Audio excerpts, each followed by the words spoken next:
Hi, and welcome to TTELT, Teaching Tips for English Language Teachers, a program of educators worldwide. I'm your host today, Melanie Gobert. Hello, everyone. This is Melanie Gobert, your host for today's TTELT podcast, Teaching Tips for English Language Teachers, a program of educators worldwide. Joining us today is Shahab Moradkhani, Associate Professor of TESOL at Razi University, Kermanshah, Iran. Welcome, Shahab. Thank you, Melanie. It's a pleasure to be here. Shahab's topic is English as an International Language in L2 Pedagogy, Theoretical and Practical Controversies. Shahab, would you like to start? Yeah, of course. So, would you like to raise questions or shall I talk? Tell me, first of all, what do you mean by English as an international language? I actually am not familiar with that term. I've heard English as an international, a global language, English as a lingua franca, but as an international language, that's new for me. Melanie, it's pretty much the same as English as a lingua franca. In recent decades, as a result of the widespread use of English in the international arena, people and most prominently some figures, some household names in applied linguistics have started to talk about English as a lingua franca or English as an international language. There are so many discussions revolving around the concept, but the basic tenets are these. Number one, native speakers are not good role models for English learners who learn English in order to communicate with other non-native speakers. And number two, when it comes to teaching culture, the culture of the people residing in so-called English-speaking countries, or what Brett Kashru has labeled inner circle countries like the United States, Britain, Canada, and Australia, their culture should not be regarded as the norm to be introduced in English language learning classes. So these are the two basic tenets of English as an international language. In terms of pronunciation, native speakers should not be the norm. And in terms of culture, the culture of English-speaking countries should not be the norm. Okay, so what are you talking about? The second half of your title is EIL in L2 pedagogy. Okay, so how does the pedagogy differ? So the point here is that based on these two basic tenets, the proponents of EIL, English as an international language, assert that we should not have native speakers as the norm. So, for example, in your class as a language teacher, you may include different varieties of English, like Indian English, Nigerian English, even Iranian English. So different varieties of English can be included. And you are not supposed to push your students to move toward a native speaker, let's say, norm in terms of pronunciation. So it's okay, as far as students can get their meaning across, it's okay for them to retain their accents, their foreign accents. And when it comes to culture, you do not need to include the culture of the people living in English-speaking countries. You do not need to talk about their culture. So it's senseless, let's say, to talk about Halloween if you're teaching English in Iran, or if you're teaching English in India. You can talk about the cultural elements of your own country, or the cultural elements of non-English speaking countries in your classes. So in a sense, as a language teacher, you are partially responsible to make sure that your students are not going to be so-called westernized through being exposed to the culture of English-speaking countries, and you're supposed to make sure that your students will enjoy. Sorry for the interruption. So you are supposed to make sure that your students will not be colonized, linguistically speaking, by the dominance of English-speaking countries. So you are going to be an agent of change as a teacher, and you're going to introduce varieties of English, varieties of culture to your students, and you're going to make them familiar with a wide range of possibilities in terms of accents, pronunciation, culture, etc. This is how English as an international language is supposed to be translated into English language classes.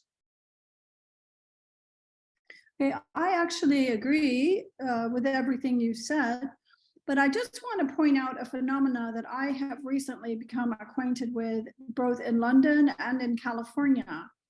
And that is that people are actively seeking, let's call them voice coaches or pronunciation coaches, to change their accent for the job market. Okay, so for example, you know, in the UK, they even want to have a received pronunciation accent. So, you know, how would you address this phenomena? I mean, because people do vote with their feet, right? I mean, people are paying for this. It's a growing market. Exactly. You know, Melanie, what I'm after is that this concept of English as international language is full of controversies and conflicting ideas. One of the things is what you just mentioned. We conducted a study in Iran to see to what extent grassroots practitioners, that is teachers, are familiar with the principles of English as an international language, and to what extent they agree with these principles. The findings were astonishing. Most of the teachers do not agree with the idea that native speakers should not be the norm toward which we strive as language learners. In other words, it seems that the principles of English as an international language have been proposed by academicians who are living in ivory towers, I would say, doing research and publishing research without much attention to what is going on in the real world of language classes. I can say many language learners, in Iran at least, attend language schools, language institutes, to learn the best version of English. And their definition of the best version of English is the English spoken in English-speaking countries. So this is one of the controversies I see here. Most of the proponents of EIL are claiming that no, native speakers should be put aside here. But when you talk to the grassroots practitioners, and when you look at the job market, the market demand, that is what language learners are looking for, is that they urge their teachers to teach them the norms of the pronunciation norms that dominate English-speaking countries. So when you talk to a language learner in a typical language classroom in Iran, and you try to let them retain his or her accent, foreign accent, it's not what they want. They urge their teachers to help them move toward this native speaker proficiency level. But our studies show that when it comes to culture, it seems that a more, let's say, lenient approach is adopted by both teachers and students. They agree that we need to include cultural elements from both English-speaking countries and non-English-speaking countries. Maybe because later you will be in contact with somebody who does not come from an English-speaking country. For example, Iranians learn English in order to do business with Chinese people. So They would like to see cultural elements of the Chinese community in course books and in their language classes. And they would like to know how to promote their own culture, the culture of their own country, when they are engaged in communication with Chinese people. So I will divide the discussion here into two parts. In terms of pronunciation and accent, still many people, many language learners and many language teachers in outer circle countries like Iran. By outer circle countries, I mean those countries in which English is not the first language and it is not an official language either. In outer circle countries, many language learners and teachers still believe that the native speaker should be the norm when it comes to pronunciation. But when it comes to culture, they say no. We would like to learners and teachers, we would like to teach cultural elements from our own country, cultural elements from English-speaking countries, as well as cultural elements from non-English speaking countries like China, like India, like, I don't know, Thailand, etc., etc.